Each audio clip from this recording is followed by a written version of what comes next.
Voilà. Étudiants de la langue française, bonjour. Alors aujourd'hui dans cette capsule, ce qu'on va voir, c'est l'importance de la traduction ou l'importance de l'approche de comment apprendre la langue française. Alors, la première chose qu'il faut savoir, c'est qu'il ne faut pas apprendre des mots juste pour connaître les mots. Une langue est faite de mots, mais ces mots ont été créés pour habiller une pensée. Ça veut dire qu'on a envie d'exprimer quelque chose et on a essayé de créer des mots pour faire passer le message. Pardon.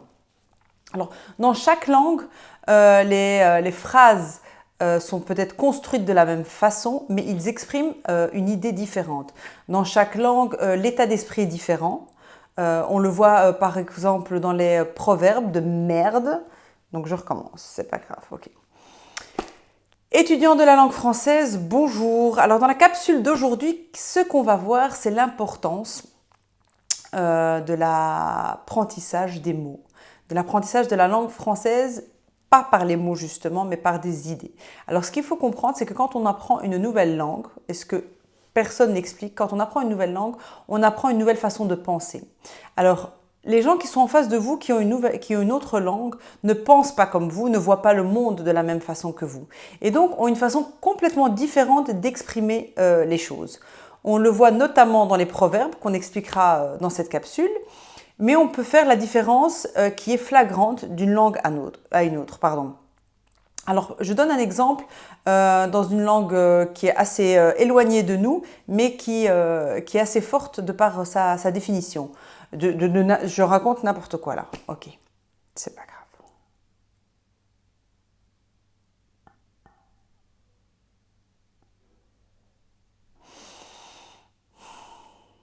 Étudiants de la langue française, bonjour. Dans la capsule d'aujourd'hui, ce qu'on va voir, c'est l'importance des idées et des pensées quand on apprend la langue française. Alors, qu'est-ce que ça veut dire? Ça veut dire que quand vous allez vouloir apprendre la langue française, l'erreur à ne pas faire, c'est que vous ne devez surtout pas essayer d'apprendre des mots, mais vous devez essayer de comprendre le sens des phrases. Et c'est la façon la plus facile de retenir les mots et les phrases parce que vous allez retenir des idées. D'accord? Quand vous lisez un texte dans votre langue maternelle, vous pouvez facilement le retenir parce que vous imaginez l'histoire, vous avez des images, vous avez des idées, des pensées. Et donc, c'est beaucoup plus simple à retenir. Quand on étudie un texte, par exemple, à l'école dans une langue étrangère, on retient mot à mot et donc c'est très difficile de retenir, évidemment, parce qu'un texte qui fait 150 mots, il faut retenir 150 mots de façon partagée. Donc, chaque langue a ses propres idées, chaque langue a sa façon de voir le monde. Et en fait, ce qui est magnifique, c'est que quand on apprend une nouvelle langue, on découvre comment ces gens voient le monde, quelle est leur perception du monde. Je vous donne un exemple dans plusieurs langues. On va prendre l'exemple d'abord de l'anglais. Alors l'anglais, quand on dit qu'une personne est par exemple à mobilité réduite, donc une personne qui est par exemple sur chaise roulante, on dit en français que c'est une personne handicapée. D'accord? En anglais, la traduction de l'anglais veut dire, on le dirait en français, une personne avec détermination. C'est une personne déterminée. Donc, vous voyez ici que la langue anglaise va mettre l'accent, donc va mettre l'importance sur le fait que cette personne-là, qui est par exemple en chaise roulante, n'a pas quelque chose en moins, mais bien au contraire, a quelque chose en plus. C'est la détermination de faire. D'accord? Donc, on voit ici que la différence, par exemple, ici entre l'anglais et le français sur le même mot, c'est que dans l'anglais, la traduction de cette idée est positive. Alors qu'en français, on met plus l'accent sur le côté négatif de la situation. Un autre exemple, dans la langue russe, pour exprimer la neige, donc pour dire la neige, il y a 9 mots différents pour dire la neige. Donc, ça vous montre à quel point ici les Russes sont précis et donnent de l'importance à la neige ou par rapport à l'angoisse ou à l'inquiétude des situations enneigées. Donc 9 traductions différentes pour dire neige.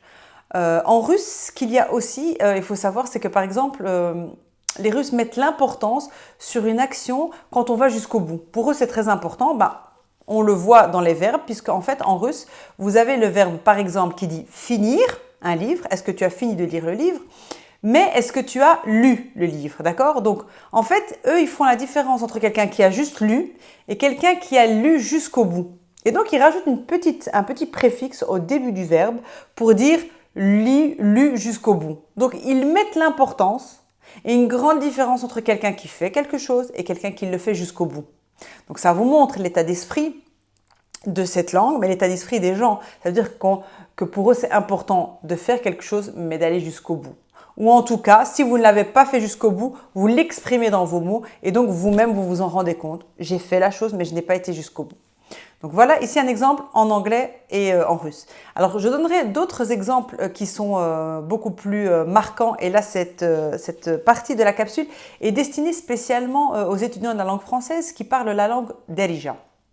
Donc la plupart d'entre eux sont au Maroc et nous avons enseigné la langue française pendant plusieurs années au Maroc et donc on s'est vraiment rendu compte de l'impact des proverbes ici en Derija sur la jeunesse, sur les jeunes quand ils parlaient dans leur langue. Et donc quand ils essayaient de traduire en fait en français, à leur grande surprise, on leur apprenait que ces proverbes n'existaient pas en français et que nous, au contraire, en français, on avait tout à fait d'autres proverbes qui avaient un autre état d'esprit et bien souvent qui voulait dire complètement le contraire.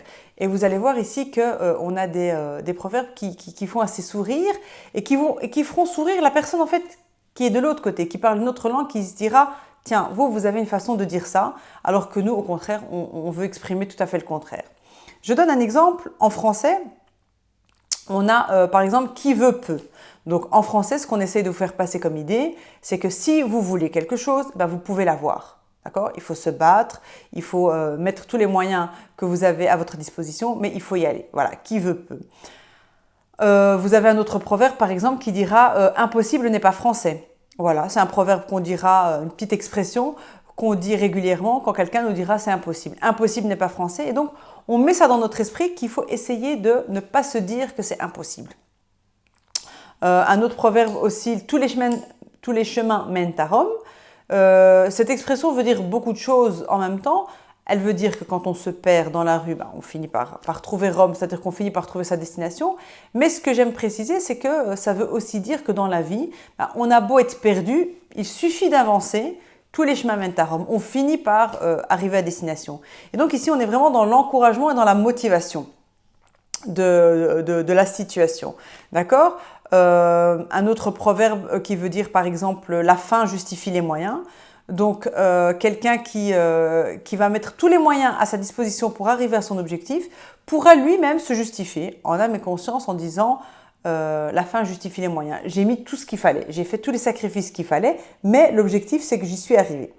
Donc ça c'est un petit peu en français. Alors maintenant, un petit clin d'œil aux étudiants du Maroc qui ont des proverbes dans la langue arabe. Donc, il faut essayer surtout de ne pas traduire en français car ils n'existent pas, mais surtout pour vous aider à réaliser l'impact que ces proverbes ont sur votre mental. D'accord ? Donc, le premier proverbe qui nous avait marqué, c'était « Libra irbah l'am touel ». Donc ça veut dire en fait en français, celui qui veut réussir, l'année est encore longue. Donc si tu veux réussir, tu as tout le temps. Quel message vous faites passer à votre esprit en disant des phrases comme ça ? Ça veut tout simplement dire qu'il n'est pas du tout nécessaire de passer à l'action, qu'il n'est pas nécessaire de se bouger, puisque de toute façon, le temps est là. Alors, un autre proverbe qui nous avait fait pas mal sourire, c'était Sabbaq al-mim tertah. Alors, le mime en langue arabe, ici, c'est comme on dira le je ne sais pas ou je pas. En fait, c'est plutôt la négation en français. Et donc, Sabbaq al-mim tertah, ça voulait dire dis toujours pas avant tes phrases. Donc, je ne sais pas, je n'ai pas vu, je ne savais pas, je n'ai pas vu, on m'a pas dit. Voilà. Et tu seras tranquille.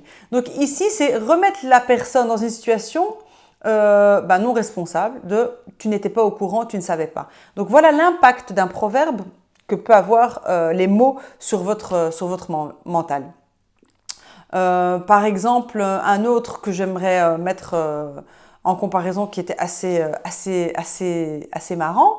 En français, on dira par exemple la parole est d'argent, mais le silence est d'or. Donc quand on a un souci avec quelqu'un ou quand on ne sait pas quoi faire, le mieux, c'est de se taire. Voilà.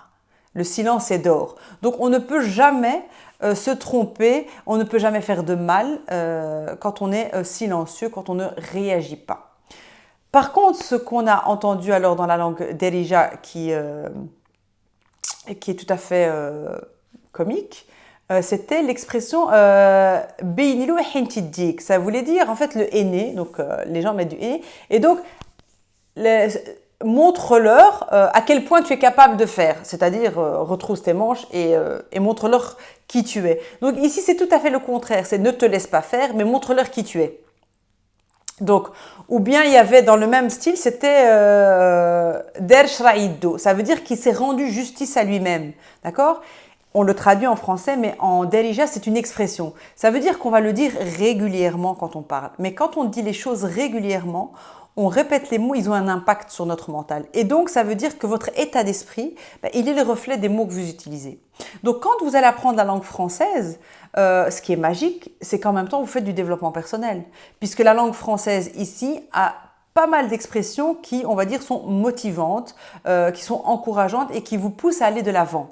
Donc, la bonne nouvelle pour vous, c'est que vous allez apprendre des mots, des idées, mais une nouvelle façon de penser. Donc, votre état d'esprit, votre mindset, va complètement changer. Donc ici, il faut vraiment prêter attention à ça. Et déjà, le fait que vous allez vous en rendre compte maintenant à partir du moment où vous aurez vu cette capsule, vous allez vous rendre compte que votre mental va changer. Vous allez voir les choses autrement. Vous ne traduirez pas les proverbes de votre langue maternelle, quelle que soit votre langue. Mais au contraire, vous allez apprendre les nouveaux proverbes.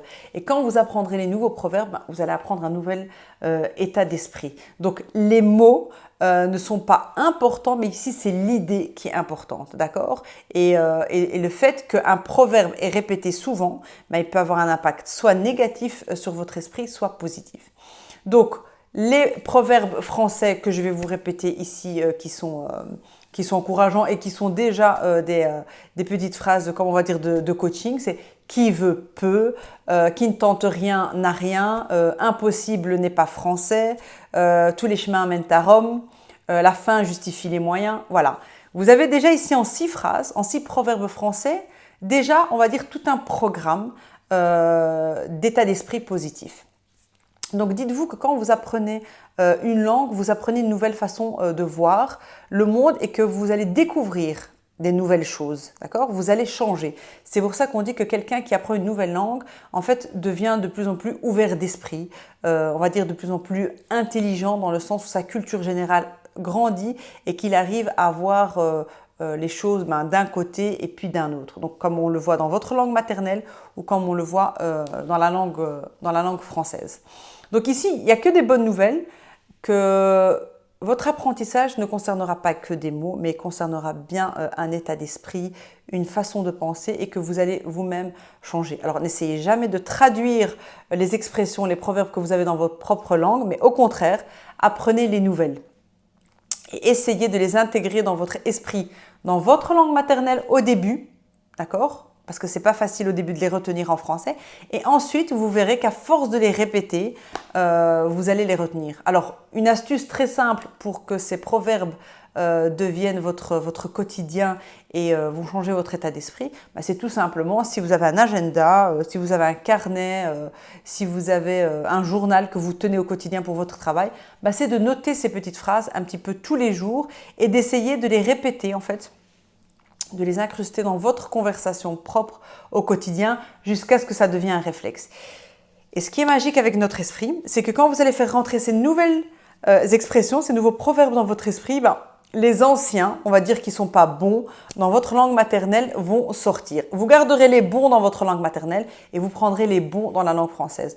Donc l'objectif ici, quand on apprend plusieurs langues, c'est vraiment de prendre ce qu'il y a de bon dans chaque langue pour pouvoir vraiment avoir un état d'esprit de gagnant et de ne jamais plus utiliser des mots qui vont vous décourager ou en tout cas qui vont vous empêcher de passer à l'action.